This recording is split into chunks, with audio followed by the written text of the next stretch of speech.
Good morning students. पिछले video में हम लोग electric field due two point charge पढ़े थे या intensity of electric field due two point charge पढ़े थे। अब हमने बताया था आपको कि नेक्स्ट वीडियो हम लोग नया टॉपिक पढ़ेंगे, तो आज का नया टॉपिक लिख लो, इलेक्ट्रिक डाइपोल।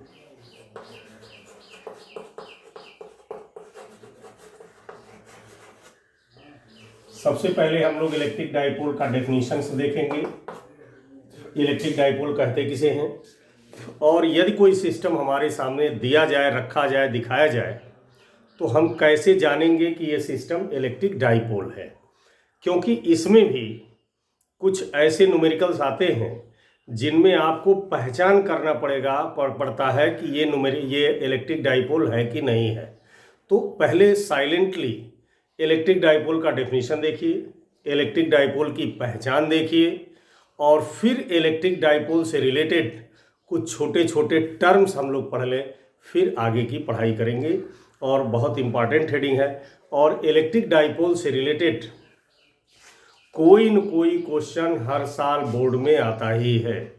और इलेक्ट्रिक डाइपोल यदि आप पढ़ लोगे इलेक्ट्रोस्टैटिक्स में, तो ठीक आपका इसी तरह का डेरिवेशन मैग्नेटोस्टैटिक्स में मैग्नेटिक डाइपोल का होगा। तो यदि इलेक्ट्रिक डाइपोल आपको कायदे समझ में आ जाता है, तो पूरी मैग्नेटोस्टैट का एक चैप्टर जो मैग्नेटिक डाइपोल से रिलेटेड है वो आपको इजीली समझ में आ जाएगा, उसमें पढ़ने की ज़रूरत नहीं पड़ेगी। तो यहाँ देखिए इलेक्ट्रिक डाइपोल किसे कहते हैं। यदि दो पॉइंट चार्ज जिनके मैग्नीट्यूड सेम हो, याद रखना, दो पॉइंट चार्ज, कोई भी दो चार्ज हो तो इलेक्ट्रिक डाइपोल नहीं बनेगा। दो पॉइंट चार्ज जिनका मैग्नीट्यूड सेम हो, यानी एक यदि 5 माइक्रोकूलम का है तो दूसरा भी 5 माइक्रोकूलम का होना चाहिए। तो दो पॉइंट चार्ज का जिनका मैग्नीट्यूड सेम हो, नेचर अपोजिट हो, एक प्लस हो एक माइनस हो, यदि एक दूसरे से सर्टेन डिस्टेंस पर अरेंज हैं, व्यवस्थित हैं, तो ऐसे सिस्टम को हम इलेक्ट्रिक डाइपोल कहते हैं। डाइपोल का मतलब दो पोल, एक पॉजिटिव पोल एक नेगेटिव पोल। तो यानी दो पॉइंट चार्ज जिनके मैग्नीट्यूड सेम हो, नेचर अपोजिट हो, एक दूसरे से कुछ डिस्टेंस पर व्यवस्थित हो, तो ऐसे सिस्टम को हम इलेक्ट्रिक डाइपोल कहते हैं। और एग्जाम्पल के तौर पर आप पढ़े होंगे, जैसे HCl मॉलिक्यूल। HCl मॉलिक्यूल में आप जानते हो कि हाइड्रोजन पर पार्शियली पॉजिटिव चार्ज होता है और क्लोरीन पर पार्शियली नेगेटिव चार्ज होता है, और दोनों एक दूसरे से सर्टेन डिस्टेंस पर होते हैं, इसलिए ये इलेक्ट्रिक डाइपोल हुआ। ठीक है ना। तो इसका डेफिनेशन आप खुद अपने लैंग्वेज में लिख लेना, एक बार फिर बता दे रहे हैं कि दो पॉइंट चार्ज जिनके मैग्नीट्यूड सेम हो, नेचर अपोजिट हो, यदि एक दूसरे से सर्टेन डिस्टेंस पर अरेंज हो, तो ऐसे सिस्टम को हम इलेक्ट्रिक डाइपोल कहते हैं। और इलेक्ट्रिक डाइपोल का यदि एग्जाम्पल पूछे कोई, तो बहुत सारे एग्जाम्पल केमिस्ट्री में आप पढ़े होंगे, उसमें से सबसे अच्छा एग्जाम्पल है HCl molecule is the best example of electric dipole. अब इलेक्ट्रिक डाइपोल से रिलेटेड कुछ छोटे छोटे टर्म्स पढ़ लो। पहला पॉइंट,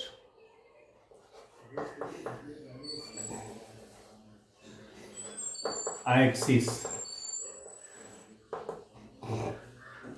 जैसे मान लीजिए ये इलेक्ट्रिक डाइपोल है, इलेक्ट्रिक डाइपोल का ये पॉजिटिव पोल है, ये नेगेटिव पोल है। एक ऐसी लाइन खींचो जो डाइपोल के दोनों पोल से होकर पास करे, उसी को डाइपोल की एक्सिस कहते हैं।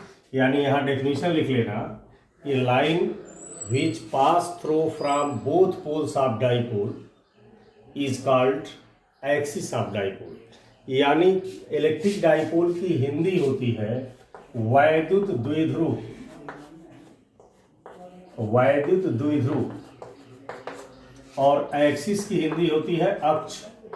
तो अक्ष की परिभाषा हो जाएगी कि किसी वैद्युत द्विध्रुव के दोनों ध्रुवों से होकर जाने वाली रेखा को वैद्युत द्विध्रुव का अक्ष कहते हैं। तो मान लीजिए ये एक वैद्युत द्विध्रुव है, इसका एक ध्रुव ये है, एक ध्रुव ये है। तो एक ऐसी रेखा खींचो, एक ऐसी लाइन खींचो जो वैद्युत द्विध्रुव के दोनों ध्रुवों से होकर पास करती हो, उसी को हम वैद्युत द्विध्रुव का अक्ष कहते हैं। यानी ऐसी लाइन खींचो जो डाइपोल के दोनों पोल से, पॉजिटिव और नेगेटिव पोल दोनों पोल से होकर पास होती है, उसको हम एक्सिस कहते हैं। दूसरा इक्वेटर यानी निरक्ष। इक्वेटर किसे कहते हैं? देखिए, अब इक्वेटर का दूसरा फिगर हो गया, ये एक्सिस का फिगर था। मान लीजिए ये आपका डाइपोल है और डाइपोल का ये पॉजिटिव पोल है, ये नेगेटिव पोल है। तो दोनों पोल को मिलाने वाली ये जो लाइन है, इसका परपेंडिकुलर बाइसेक्टर कर दीजिए। किसी डाइपोल के दोनों पोल को मिलाने वाली लाइन का लंबार्धक परपेंडिकुलर बाइसेक्टर को हम डाइपोल का इक्वेटर कहते हैं। ये इक्वेटर हो गया।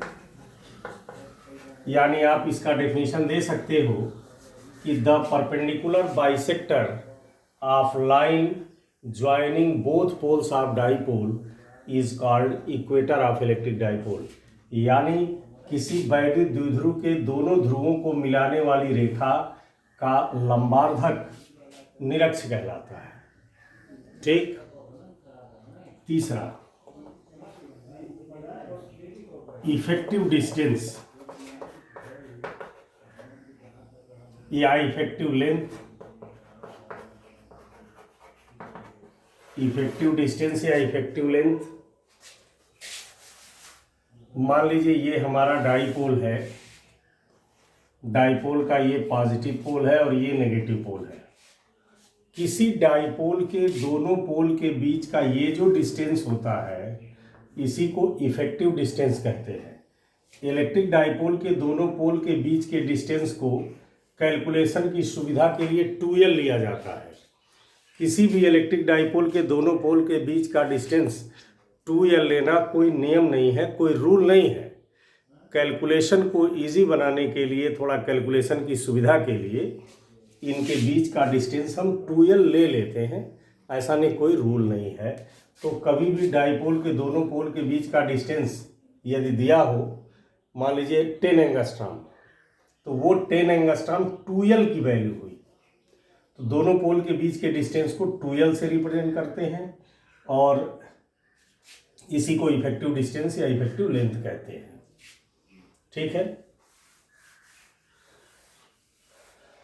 अब इसमें चौथा, फोर्थ पॉइंट,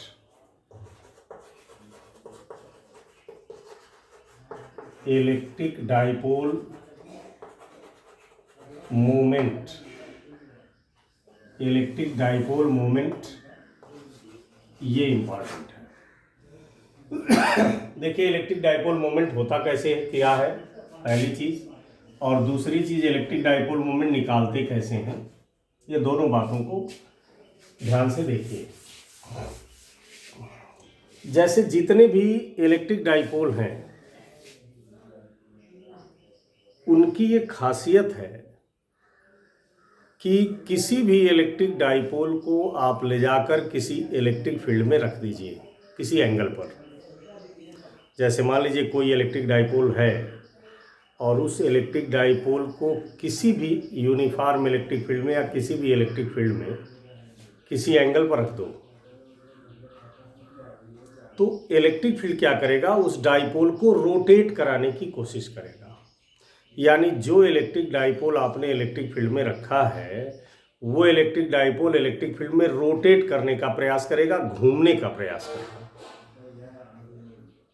तो किसी इलेक्ट्रिक डाइपोल में इलेक्ट्रिक फील्ड के भीतर रोटेट करने की कितनी क्षमता है, कितनी एबिलिटी है, इसका मेजरमेंट फिजिक्स के जिस क्वांटिटी से होता है उसको इलेक्ट्रिक डाइपोल मोमेंट कहते हैं। यानी जिस इलेक्ट्रिक डाइपोल का डाइपोल मोमेंट ज़्यादा है उसको यदि आप इलेक्ट्रिक फील्ड में रखते हो तो उसमें रोटेट करने की एबिलिटी भी ज़्यादा होगी, और जिस डाइपोल का डाइपोल मोमेंट कम होगा उसको यदि आप किसी इलेक्ट्रिक फील्ड में रखोगे तो उसमें इलेक्ट्रिक फील्ड में रोटेट करने की एबिलिटी उसमें कम होगी। तो किसी डाइपोल की जो रोटेशनल एबिलिटी है इलेक्ट्रिक फील्ड के भीतर, उसका मेजरमेंट, उसका मापन फिजिक्स के जिस क्वांटिटी से होता है उसी को इलेक्ट्रिक डाइपोल मोमेंट कहते हैं। ठीक है, अब इलेक्ट्रिक डाइपोल मोमेंट निकालते कैसे हैं इसका फार्मूला देख लो।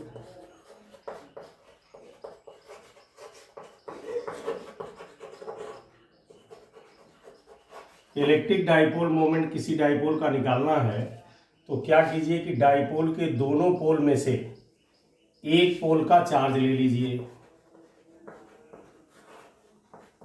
ठीक, और दोनों पोल के बीच का जो इफेक्टिव डिस्टेंस है उससे मल्टीप्लाई कर दीजिए।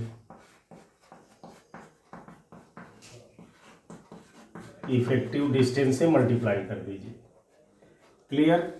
किसी भी इलेक्ट्रिक डाइपोल का इलेक्ट्रिक डाइपोल मोमेंट निकालना हो तो डाइपोल के दोनों पोल में से किसी एक पोल का चार्ज ले लो। जैसे एक पोल का चार्ज Q है, Q ले लिया, और दोनों पोल के बीच का जो डिस्टेंस है उसी से मल्टीप्लाई कर दीजिए तो इलेक्ट्रिक डाइपोल मोमेंट निकल जाएगा। इलेक्ट्रिक डाइपोल मोमेंट को हम लोग लिखते हैं P से। तो इलेक्ट्रिक डाइपोल मोमेंट का फार्मूला हो गया P = Q × 2L। ठीक है, अब इलेक्ट्रिक डाइपोल मोमेंट से रिलेटेड कुछ छोटी छोटी बातें, बात समझ में आया? फिर एक बार सुन लो। जितने भी इलेक्ट्रिक डाइपोल हैं, किसी भी डाइपोल को यदि आप इलेक्ट्रिक फील्ड में रखते हो किसी एंगल पर, तो वह डाइपोल इलेक्ट्रिक फील्ड में घूमने का प्रयास करेगा, रोटेट करने का प्रयास करेगा। तो किसी भी इलेक्ट्रिक डाइपोल में इलेक्ट्रिक फील्ड के भीतर रोटेट करने की कितनी क्षमता है, कितनी रोटेशनल एबिलिटी है, इसका मेजरमेंट हम फिजिक्स के जिस क्वांटिटी से करते हैं उसे इलेक्ट्रिक डाइपोल मोमेंट कहते हैं। ठीक, जिस इलेक्ट्रिक डाइपोल का डाइपोल मोमेंट जितना ही ज़्यादा होगा उसमें रोटेशनल एबिलिटी उतनी ही ज़्यादा होगी, उतना ही आसानी से रोटेट कर जाएगा इलेक्ट्रिक फील्ड के भीतर।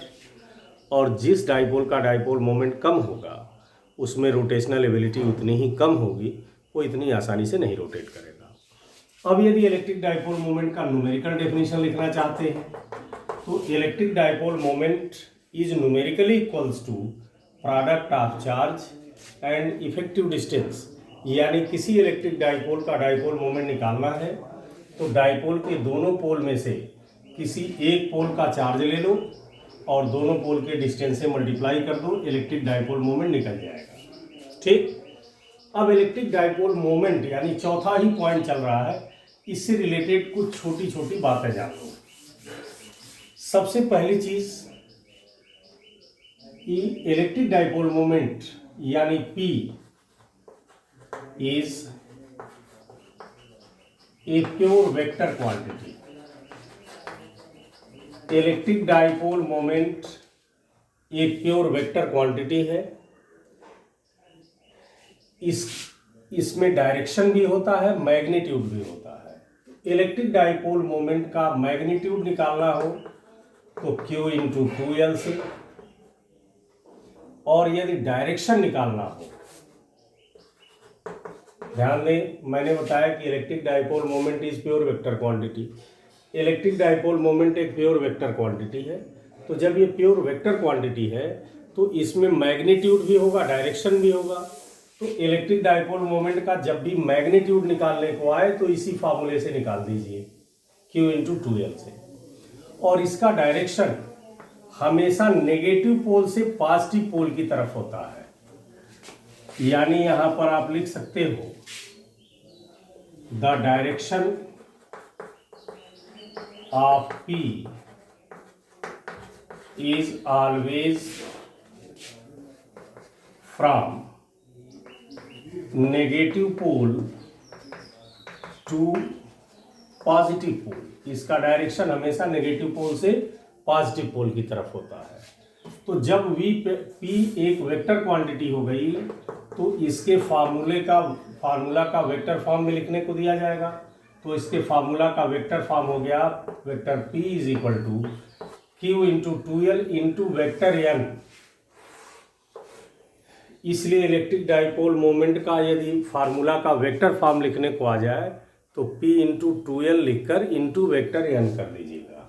ठीक है ना। तो एक तो बात ये हो गई कि इलेक्ट्रिक डाइपोल मोमेंट एक वेक्टर क्वांटिटी है, इसका मैग्नीट्यूड q इंटू 2l से निकालते हैं और इसका डायरेक्शन नेगेटिव पोल से पॉजिटिव पोल की तरफ होता है। अब इसकी यूनिट पर आइए। यूनिट ऑफ p, चूंकि p का फार्मूला q इंटू 2l, तो q की यूनिट होती है कूलाम और 2l डिस्टेंस है, इसकी यूनिट होती है मीटर। तो इसकी यूनिट हो गई कूलाम मीटर, ये MKS यूनिट है। ठीक। डाइपोल मोमेंट की एक और यूनिट होती है डेबई, ये डाइपोल मोमेंट की CGS यूनिट है, ये आप केमिस्ट्री में सुने होंगे डेबई। तो डाइपोल मोमेंट की यदि यूनिट लिखने को आए MKS यूनिट तो कूलाम मीटर हो गया, और यदि CGS यूनिट लिखने आए तो डेबई हो गया। अब यहाँ पर एक छोटी सी चीज़ और आपको बता दें, ये जो डेबई है तो 1 डेबई किसके इक्वल होती है, कितने को 1 डेबई कहते हैं?